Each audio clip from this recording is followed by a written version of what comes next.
Hey, Read Through the Word. Today is January 15th, and here we are continuing with our account of the life of Joseph and everything that's going on in the book of Genesis. As always, there's so many things that we could be talking about with this, but I've chosen to look at the character, the attributes of Joseph that make him who he is, and some lessons we can see through his life in this specific section of his life, things that are going on, and some lessons that we can learn and apply to our life today. And so let's take a look at that. We are in Genesis chapter 40. Specifically, these are the two verses I want to go in on, and then we'll talk about what's going on in his life. But it says this: when Joseph saw them the next morning, he noticed they both looked upset. "Why do you look so worried today?" he asked them. And then it goes. So basically where we are now is that Joseph had ended up in prison by nothing he's done wrong, but by something he was accused of doing. So he ends up thrown in prison, and then by the end of today's reading, we end up with Joseph made ruler of all of Egypt. So how in the world we go from here to there like that, and what's going on? So this is what I want us to look at is with Joseph. Very interesting. At the end of yesterday's reading, so in Genesis chapter 39, it ends up this. It says that the Lord had made Joseph a favorite with the prison warden. Before long, the warden put Joseph in charge of all the other prisoners and over everything that happened in the prison. And the warden had no more worries because Joseph took care of everything. The Lord was with him and caused everything he did to succeed. So I'd love to sit and talk about the ESV. I think NIV might say it this way, calls him the captain of the guard. And we could have a big discussion about who the captain of the guard is and some other things. But we're not going there today. We're going somewhere else. Here's the thing. What we're going to see is that God is with Joseph and makes everything that Joseph does, he enables him to succeed. But here's the thing. Nothing Joseph had ever done had thought this is where his life would end up. So this is where I need us to pay attention, because this could be you and me. That this is just not what you thought would be. This is not what you thought your life would be. Everything around you, the world around you, this is not how you had life pictured. This is not what you signed up for. Joseph either. Remember, 17 years old, he had a coat of many colors. Yes, that. He was his daddy's favorite. His dad was wealthy. His dad had livestock. His dad had all of this, and he was the favorite son. And all he did was go check on his brothers, and boom, next thing you know, he's sold into slavery into Egypt, and then someone lies about him, and he's thrown into prison. Joseph, if he was like us, would have been back in the corner in his prison cell pouting. This is not what I signed up for. What? God's mad at me. Or blame God for everything. What did I do to deserve this? That's where we would be. Joseph didn't do anything to deserve any of this, but he doesn't do anything to deserve what happens to him later either. This is how God works.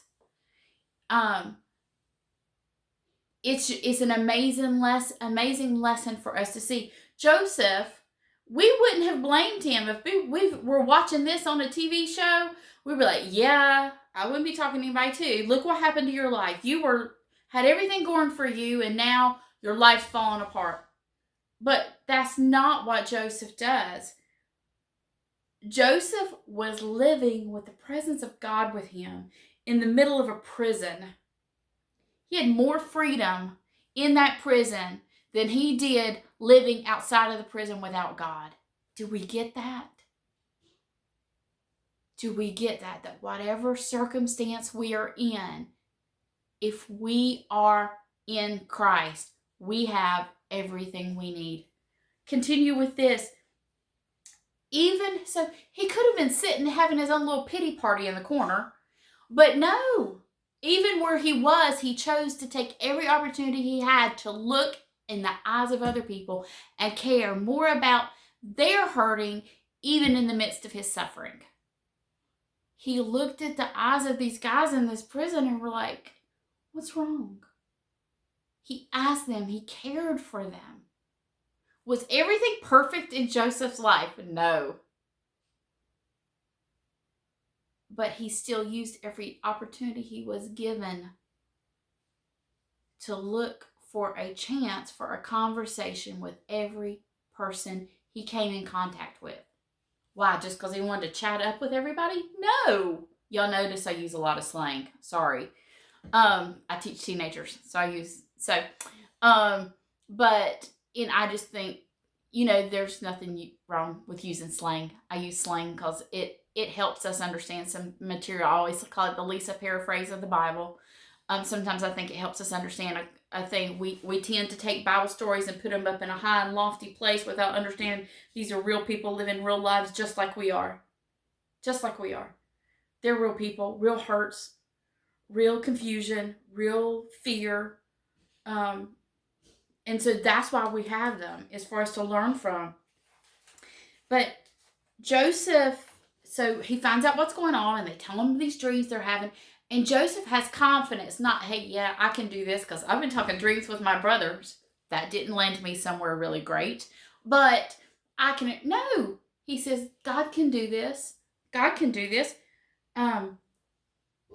God's presence was with Joseph all the time. And Joseph never forgot that. He never forgot it. It was at the forefront of his mind at all times. He used every opportunity given to him to talk about God, the goodness of God, what God could do. He did that with them. He interprets their dreams. He interprets their dreams correctly, and he says, hey, remember what I did? And they're like, yeah, sure, 2 years go by, and they forget. But God doesn't. God gives Pharaoh a dream. And they're like, oh yeah, there's this guy Joseph down in prison. He can interpret dreams. Let's get him. So he does. And Joseph could have, let's look at this, what we're given in our text. Joseph could have heard the dream of Pharaoh and say, yeah, man, I got this. Let me tell you what your dreams mean. No, that's not what he does. This is why we get such a great picture of him and Daniel, of being alike in this way. He did not use the situation to make himself look good, but a powerful witness for the Lord. He's like, God can tell us what these dreams are about. So he tells him, and the Pharaoh is just floored. And we end up, so we'll talk about that. But here's the thing. We must, let's go back to that for a second before we go on. Pharaoh was like, okay, Joseph, great idea. You're in charge. And he puts Joseph in charge, second in command of all of Egypt. Gives him a wife. They have children who he gives Hebrew names to. Just saying. We'll come to that later. But all of these things going on. So as we see that Joseph's prison experience, what do we see that we need to remember? We need to remember that, and look, that just like Joseph did, Joseph took every opportunity he was given to have conversations about the Lord. How do we do that? We have to recognize opportunities we have to relate God to other people's experience. I tell my students this in my classroom all the time, that the lasting opportunities that the Lord will place before you in life to glorify his name and make him known to others is through conversation with all sorts of people. Our problem is we've forgotten to have conversations with people, and we've forgotten how to look into the eyes of someone and say, you're hurting. What we tend to do as the church, big C church, everybody combined, but sometimes what we do is look for people's opportunity, things happening in people's life, and want to beat them up with the Bible and tell them what all they're doing wrong. It's not what Joseph did. What we need to do is look for an experience in someone's life, and from our reading of the Bible and praying with the Lord, understand how to have a conversation that will connect that person's life to the Lord and how to do it. We should be able to. We must lose. The problem is we have an agenda. We have an agenda. Joseph didn't have an agenda. Joseph wasn't looking, how do I get out of this? How can everything's bad happen to me? We're like, we want on to the next great thing. Instead of losing our agenda for what life is supposed to look like, what's supposed to be most important, instead of getting rid of those things and putting the kingdom before us and being about kingdom work. Joseph was about kingdom work even in the pit and even in prison. That's what he was about. How can I glorify God wherever he places me? How can I find hurting people and introduce them to the God who sees and the God who cares and the God who knows? We have those same opportunities. We not be sitting in a physical prison with bars, but we might be sitting in a life that makes absolutely no sense to us. That does not give us an excuse to get around the work of the kingdom that we've been placed here to do. And that's what we see here. So, whatever opportunity that's given to us, laid before us, may we be like Joseph and have the courage to speak up and say, let me tell you about the God I serve. See you next time on Read Through the Word.